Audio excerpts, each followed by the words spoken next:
धार्मिक मान्यतेनुसार जेव्हा सूर्यदेव मकर राशीत प्रवेश करतो तेव्हा त्याला मकर संक्रांत म्हणतात। मकर संक्रांतीच्या दिवशी गंगा स्नान आणि दान करण्याचे विशेष महत्त्व आहे आपल्याकडे। तर या दिवशी गंगा स्नान केल्याने आपल्याला पुण्य प्राप्त होतं असं मानलं जातं। तसेच या काळात आपण या शुभ दिवशी जे काही तुम्ही दान करता तर त्याचं फळ तुम्हाला नक्कीच मिळतं। तर आपल्याकडे मकर संक्रांतीला हा म्हणजे विशेष असं महत्त्व आहे। वर्षातील आपला म्हणजे जे इंग्रजी महिन्यानुसार वर्षातील येणारा पहिला सण हा मकर संक्रांतीचा असतो। तर आपल्याकडे पूर्वीपासून अशी पद्धत आहे की मकर संक्रांतीने ज्या वस्तू परिधान केलेल्या आहेत त्या वस्तू किंवा त्या रंगाच्या वस्तू आपल्याला वापरायच्या नसतात।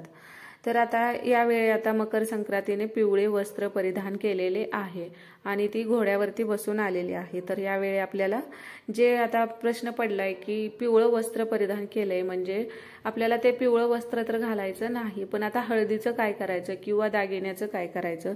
तर बघा त्यांनी सांगितलेलं आहे की तर वस्त्रामध्ये आपल्याला पिवळा रंग वापरायचा नाही, तो वर्ज्य करायचा आहे। जसं की छोट्या रुमालापासून तुम्ही साडीपर्यंत पिवळ्या रंगाची एकही गोष्ट वापरू नका।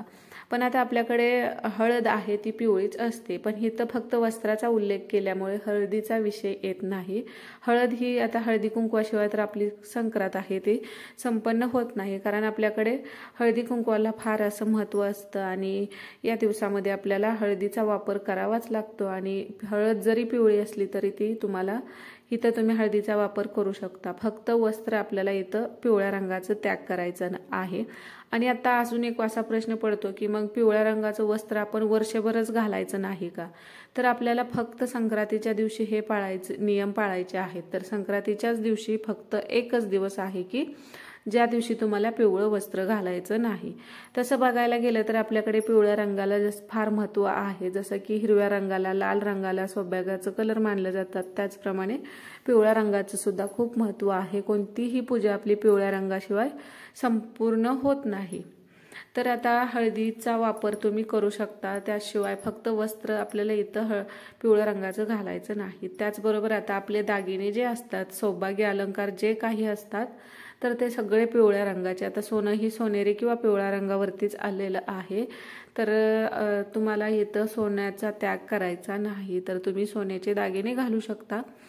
आणि आता सोन्याचे दागिने घातले, पण आता मात्र इथं मोत्याचे दागिने आपल्याला घालायचं नाही, कारण तिनं मोती धारण केलेले आहेत। तर आपल्याला मोत्याचे बांगड्या असतील किंवा मोत्याचं गळ्यातलं घातलं जातं तर ते या दिवशी घालायचं नाही।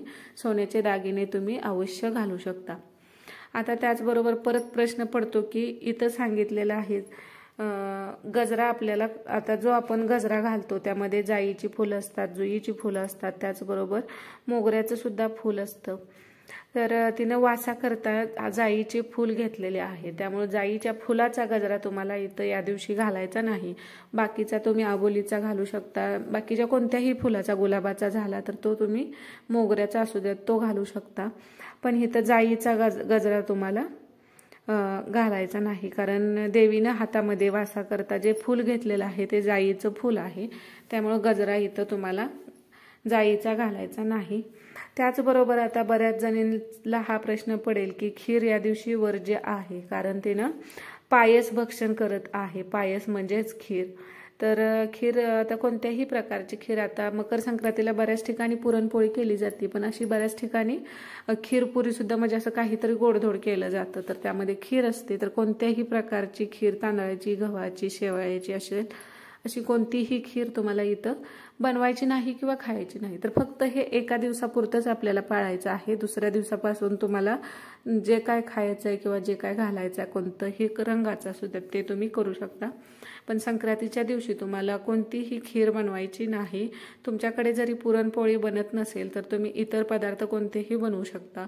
त्याचबरोबर आता वरण सुद्धा पिवळं येतं, तर वरण भात केला जातोय, तर या दिवशी मात्र वरण आपल्याला करायचं का नाही हा सुद्धा बऱ्याच जणींना प्रश्न पडेल। तर वरण तुम्ही बनवू शकता, कारण वरण जरी पिवळं असलं तरी इथं पिवळा पदार्थ म्हणजे वरणाचा उल्लेख त्यांनी केलेला नाही, फक्त त्यांनी खीर खात आहे म्हणजेच पायस भक्षण करीत आहे असं यामध्ये सांगितलं असल्यामुळं पिवळ्या कलरची तुम्ही बटाट्याची भाजी सुद्धा करू शकता, वरण करू शकता। आता हळदीचा वापर तुम्ही इथं केला तरी चालतो जेवणामध्ये सुद्धा, फक्त तुम्हाला खीर या दिवसामध्ये बनवायची नाही। आणि गजरा आहे तो तुम्हाला जाईचा फक्त घालायचा नाही, इतर कोणत्याही फुलांचा तुम्ही गजरा घालू शकता।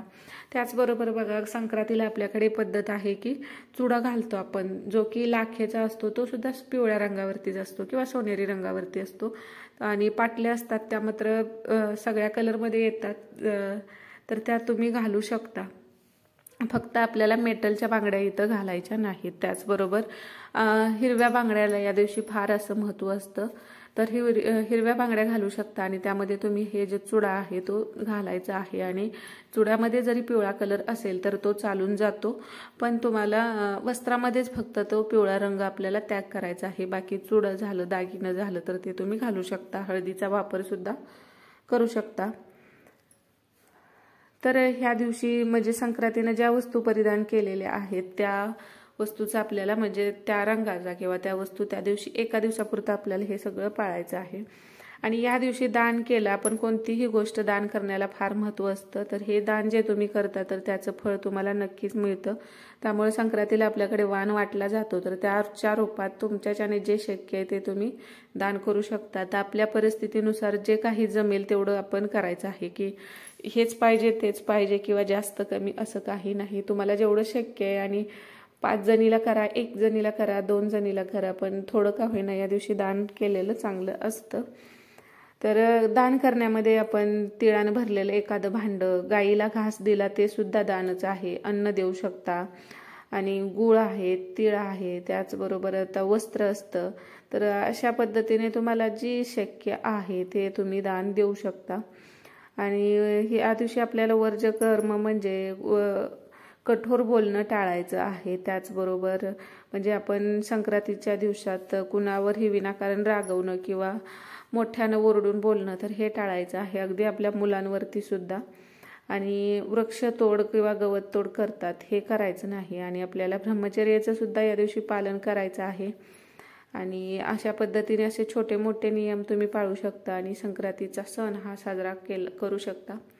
तर आपल्याकडे प्रत्येक वर्षी म्हणजे संक्रांतीचा सण सुवासिनी बायका खूप आनंदाने किंवा नवीन नवीन साड्या, दागिने, जोडवी घेतली जातात, म्हणजे जे सौभाग्याचा अलंकार असतात ह्याला महत्त्व असतं। तर प्रत्येक संक्रांतीला मग ह्या सुवासिनी जोडवी बदलण्याचा त्यांचा म्हणजे तो जोडवी बदललीच जातात। आणि ते प्रत्येक संक्रांतीला पहिली खराब होऊ द्यात किंवा नाही होऊ द्यात, पण जे सौभाग्याचा अलंकार असतं त्याची खरेदी थोडी का होईना केलीच जाते। हिरवी साडी घेतली जाते, बांगड्या घेतल्या जातात, वेगवेगळ्या दागिनं जसं शक्य आहे तसं घेतलं जातात। आणि त्याचबरोबर हे जे चुडं आहेत, बांगड्या घालताना पण मात्र हे लक्षात ठेवायचं की तुम्ही हिरव्या जरी बांगड्या घातल्या ना, एका हातात 6 घातल्या तर एका हातात 7 घालायच्या आहेत, म्हणजे कोणत्याही एका हातात 1 बांगडी आपल्याला जास्त घालायची आहे।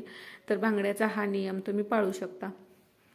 तर अशा पद्धतीने संक्रांतीत तुम्हाला आता लक्षात आलं असेल तर हळदीचं काय करायचं, सोन्याच्या दागिन्याचं काय करायचं, तसंच चुडा कोणता घालायचा, खीर, वरण, गजरा याचं काय करायचं, तर अगदी सविस्तर आपण यामध्ये पाहिलेलं आहे। तर व्हिडिओ आवडला असेल तर लाईक करा, चॅनलला सबस्क्राईब करायला विसरू नका। अजून काय तुमचे असेच प्रश्न असतील तर कमेंटमध्ये नक्की सांगा।